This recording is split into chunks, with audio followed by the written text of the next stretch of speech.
నమస్తే, నేను Sreeja, tarot card reader, crystal healer and manifestation coach. ఈ ఎపిసోడ్స్ లో మనం అన్ని జోడియాక్ సైన్స్ కి ఎలా ఉండబోతుందో టారో కార్డ్ ప్రెడిక్షన్స్ ద్వారా తెలుసుకుందాం. అలాగే మీలో ఎవరికన్నా టారో కార్డ్ రీడింగ్ కోర్స్ కానివ్వండి, క్రిస్టల్ హీలింగ్ కానివ్వండి, లెర్నింగ్ అబౌట్ క్రిస్టల్స్ అంటే క్రిస్టల్స్ గురించి వాటి పర్పస్ ఏంటి, అంటే మనకున్న పర్పస్ కి డిఫరెంట్ టైప్స్ ఆఫ్ క్రిస్టల్స్ ని ఎలా యూజ్ చేయాలి, జెన్యూన్ క్రిస్టల్స్ ని అలాగే ఫేక్ క్రిస్టల్స్ ని ఎలా ఐడెంటిఫై చేయాలి, ఇలా లెర్నింగ్ అబౌట్ క్రిస్టల్ అలాగే క్రిస్టల్ హీలింగ్ మేనిఫెస్టేషన్ కి సంబంధించిన కోర్స్ గురించి కానివ్వండి, ఏదైనా డీటెయిల్స్ కావాలనుకుంటే స్క్రీన్ మీద కనిపిస్తున్న నెంబర్స్ కి కాల్ చేసి ఎంక్వైరీ చేయొచ్చు. అలాగే మీలో ఎవరికైనా gem stone suggestion, crystal suggestion, original gem stones and crystals ఎవరికైనా కావాలి అనుకుంటే కూడా సేమ్ ఇదే నంబర్స్ మీద సంప్రదించవచ్చు. అంతేకాకుండా పర్సనల్ టారో కార్డ్ రీడింగ్ కోసం ఎవరికైనా ఇంట్రెస్ట్ ఉంటే, మీ పర్సనల్ టారో కార్డ్ రీడింగ్ చేయించుకోవాలి అని అనుకుంటే సేమ్ నెంబర్స్ మీద మీరు కాంటాక్ట్ చేయొచ్చు. అలాగే మీ వ్యక్తిగత జీవితానికి సంబంధించిన స్టోన్ అంటే క్రిస్టల్ సజెషన్ కోసం కానివ్వండి, టారో కార్డ్ పర్సనల్ రీడింగ్ కోసం కూడా మనం సర్వీసెస్ అనేవి స్టార్ట్ చేసాం. అగైన్ కొన్ని రీజన్స్ వల్ల మనం చేయలేకపోయాం. ఒక 1 year ప్రాపర్ వీడియోస్ అనేవి సరిగా రాలేకపోయాయి. బట్ ఇప్పటి నుంచి కూడా ప్రతిదీ మేనిఫెస్టేషన్ అయినా, టారో కార్డ్ రీడింగ్ అయినా, క్రిస్టల్స్ కోసమైనా మన ఛానల్లో ఎప్పటికప్పుడు లేటెస్ట్ వీడియోస్ అన్ని పోస్ట్ అవుతూ ఉంటాయి. లైక్ చేయండి, షేర్ చేయండి, కామెంట్ చేయండి, సబ్స్క్రైబ్ చేసుకోండి. కామెంట్ సెక్షన్ లో మీరు ఏదైనా విషయాన్ని తెలుసుకోవాలనుకున్నా, ఏదైనా స్టోన్ గురించి కానీ, మేనిఫెస్టేషన్ డీటెయిల్స్ కానివ్వండి, ఏదైనా సరే రిచువల్స్ కానివ్వండి, మనీకి సంబంధించి దేని గురించి అయినా సరే మీకు డౌట్స్ ఉంటే కూడా మీరు కామెంట్స్ రూపంలో నాకు తెలియజేయచ్చు. Thank you so much. సింహరాశి టారో ప్రెడిక్షన్స్ చూద్దాము. సింహరాశికి సంబంధించి రాంగ్ ఇన్వెస్ట్మెంట్స్ చేసే అవకాశాలు ఉన్నాయి. తొందరపాటు నిర్ణయంతో వచ్చిన అవకాశం మంచిదే కదా, మేబీ నేను ఇది మిస్ అయితే మళ్ళీ నాకు ఇలాంటి ఆపర్చునిటీ రాదేమో, వదులుకోవడం అనేది నా తప్పేమో అని ఆలోచించి మీ దగ్గర లేకపోయినా అడ్జస్ట్మెంట్స్కి తెచ్చి అప్పు చేసి మరీ ఇన్వెస్ట్మెంట్లు చేస్తే నష్టపోతారు. దయచేసి జూలై మంత్లో ఎలాంటి ఇన్వెస్ట్మెంట్స్ జోలికి పోకండి. అలాగే మీ దగ్గర లేకపోయినా సరే ఎలా అయినా సరే మనం ఈ డీల్ గ్రాప్ చేసుకోవాలి అనే ఇంటెన్షన్ అయితే మాత్రం వద్దు. ఎందుకంటే కొంతమందికి వాళ్ళకి డబ్బు అవసరం ఉండి మీకు ఎంత లాభాలు వస్తాయి అంత లాభాలు వస్తాయి అని కావాలని లాభాలని చూపించి, అంటే ముందు కొంచెం లాభాల రూపంలో చూపించినా అది మిమ్మల్ని టెంప్ట్ చేసే ఉద్దేశంతోనే చేస్తారు తప్ప, అంటే మీ దగ్గర నుంచి ఇన్వెస్ట్మెంట్ రూపంలో వాళ్ళకి అవసరమైన డబ్బులను తీసుకోవాలని ఇంటెన్షన్తోనే అలాంటి లాభాలు ఇస్తారు తప్ప. సో ఇది స్మార్ట్గా మీరు గమనించండి. దయచేసి అలాంటి ఇన్వెస్ట్మెంట్స్ జోలికి మాత్రం పోకండి. ఏదో మనకి కోట్లు వచ్చేస్తాయి, లక్షలు వచ్చేస్తాయి అని చెప్పేసి మీ లైఫ్ని ఇప్పుడు రిస్క్లో పెట్టుకుని అప్పులు తీసుకొచ్చి బిజినెస్లో అయితే మాత్రం చేయకండి. అలాగే కొన్ని విషయాల్లో చాలా జాగ్రత్తగా ఉండాలి. సెల్ఫ్ డ్రైవింగ్ చేసేటప్పుడు, నైట్ డ్రైవ్ చేసేటప్పుడు కూడా చాలా జాగ్రత్తగా ఉండాలి. యాక్సిడెంట్స్ అయ్యే ఛాన్సెస్ ఉన్నాయి. అలాగే ఇంకొకటి ఏంటంటే, అనుకోని మెడికల్ ఎక్స్పెన్సెస్ ఎక్కువ అవటం వల్ల మీ కుటుంబ సభ్యుల్లో, ఫ్యామిలీ మెంబర్స్లో కావచ్చు, మీ ఫ్రెండ్స్లో కావచ్చు, ఎవరికైనా సరే ఒకరి ఆరోగ్య సమస్య ఏదైతే ఉందో అది మిమ్మల్ని చాలా డిస్టర్బ్ చేసే అవకాశం ఉంది.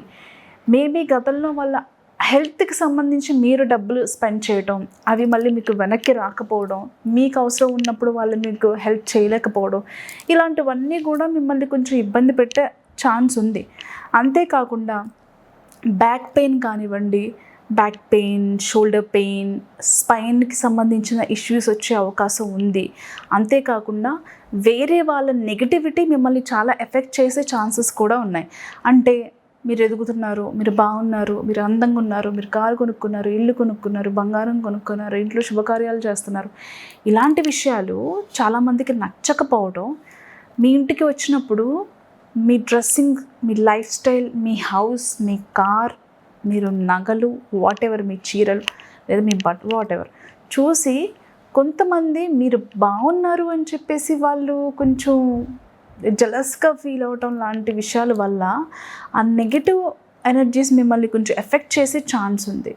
అంతేకాకుండా జర్నీస్ చేసేటప్పుడు, ఏదైనా ట్రిప్స్కి, టూర్స్కి వెళ్ళినప్పుడు, ట్రెక్కింగ్ లాంటి ప్లేసెస్కి వెళ్ళినప్పుడు చాలా జాగ్రత్తగా ఉండండి.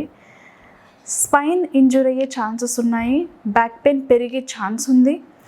ఆల్రెడీ ఉన్నవాళ్ళు జాగ్రత్తగా ఉండండి. అండ్ నైట్ నిద్ర పట్టకపోవటం, సరిగ్గా ఫుడ్ ఇన్ టైంకి తీసుకుపోవడం, లైఫ్ స్టైల్లో, మీ రెగ్యులర్ లైఫ్ స్టైల్లో కొన్ని చేంజెస్ కొంతమంది వల్ల రావటం మీరు గమనిస్తారు. దయచేసి అలాంటి వాళ్ళకి జాగ్రత్తగా ఉండండి. గతంలో చేసిన కొన్ని పనుల వల్ల దాని నుంచి వచ్చిన రిజల్ట్ వల్ల మళ్ళీ అలాంటి స్టెప్స్ తీసుకుంటే ఇలాంటి సిచ్యువేషన్సే లైఫ్లో ఎదురవుతాయేమో అనే ఆలోచనలో చాలామంది ఉంటారు. ప్రతిసారి సేమ్ ప్యాటర్న్ రిపీట్ అవుతుందని లేదు, కానీ మీ ఆలోచన విధానం ఏదైతే మంచి జరగదు అని చెప్పేసి ఒక ఇంటెన్షన్ మీరు యూనివర్స్కి ఇస్తూ ఉంటారు కదా, సో అది మాత్రం మీరు మార్చుకోవాలి. Life is all about mirror. మీరు అద్దం ముందు కూర్చొని ఎలాంటి యాక్షన్స్ అయితే చేస్తుందో లైఫ్ కూడా అంతే. మీరు ఎలాంటి పవర్ఫుల్ ఇంటెన్షన్స్ ఇస్తారో యూనివర్స్కి అలాంటి రిజల్ట్ మాత్రమే వస్తుంది.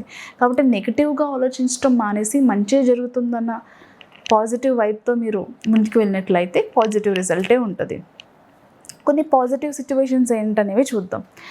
Promotion, salary increment, onsite opportunities కానివ్వండి. ఆల్రెడీ మీరు ఒక జాబ్ చేస్తూ ఇంకొక జాబ్ కోసం ట్రై చేస్తున్నట్లయితే కనుక, అంటే కంపెనీ చేంజ్ అవ్వాలి, పొజిషన్ చేంజ్ అవ్వాలి అని అంటే కంపెనీ చేంజ్ అవ్వాలి, ఈ కంపెనీలో ఎలాంటి గ్రోత్ లేదు అనుకునే వాళ్ళు ఖచ్చితంగా మీరు ప్రమోషన్స్కి సంబంధించి లేదా గ్రోత్కి సంబంధించి మీరు చేసే కొన్ని ట్రయల్స్ ఏవైతే ఉంటాయో అది 100% మీకు వర్క్ అయ్యే ఛాన్సెస్ అయితే ఉన్నాయి. అలాగే ఏదైనా ఒక బిజినెస్ స్టార్ట్ చేయాలనే ఇంటెన్షన్తో ఉన్న వాళ్ళు బిజినెస్ స్టార్ట్ చేసే ముందు మీరు ఎవరితో అయితే పార్ట్నర్షిప్ చేయాలనుకుంటున్నారో లేదా ఏ బిజినెస్ అయితే చేయాలనుకుంటున్నారో దానికి సంబంధించిన అవేర్నెస్ నాలెడ్జ్ కావచ్చు, అవేర్నెస్ అనేది కావచ్చు, చాలా ఇంపార్టెంట్ అని గుర్తుపెట్టుకోండి. స్పిరిచువల్గా ఉండడానికి, స్పిరిచువల్ ట్రావెల్స్ చేయడానికి సింహరాశికి సంబంధించిన వాళ్ళు చాలామంది ఇష్టపడుతూ ఉంటారు. అలాగే కొంచెం ఈ టైంలో ఏంటంటే మీతో మీరు టైం స్పెండ్ చేయడానికి ఇంట్రెస్ట్ చూపిస్తూ ఉంటారు అన్నమాట. మిమ్మల్ని మీరు ఎక్స్ప్లోర్ చేసుకోవాలి, ఉన్న స్ట్రెస్ నుంచి బయటికి రావాలి అని చెప్పేసి. అండ్ రిలేషన్షిప్ పరంగా చూసుకుంటే కనుక కొన్ని డిస్టర్బెన్సెస్ ఉన్నప్పటికీ కూడా మీ మెచ్యూరిటీతో కొన్ని దాన్ని బ్యాలెన్స్డ్గా ముందుకు తీసుకువెళ్ళడానికి మీరు చేసే ప్రయత్నాలు ఏవైతే ఉన్నాయో 100% మీకు వర్క్ అవుతాయి. కానీ ఇన్వెస్ట్మెంట్ విషయాల్లో మాత్రం జాగ్రత్తగా ఉండండి. Thank you so much.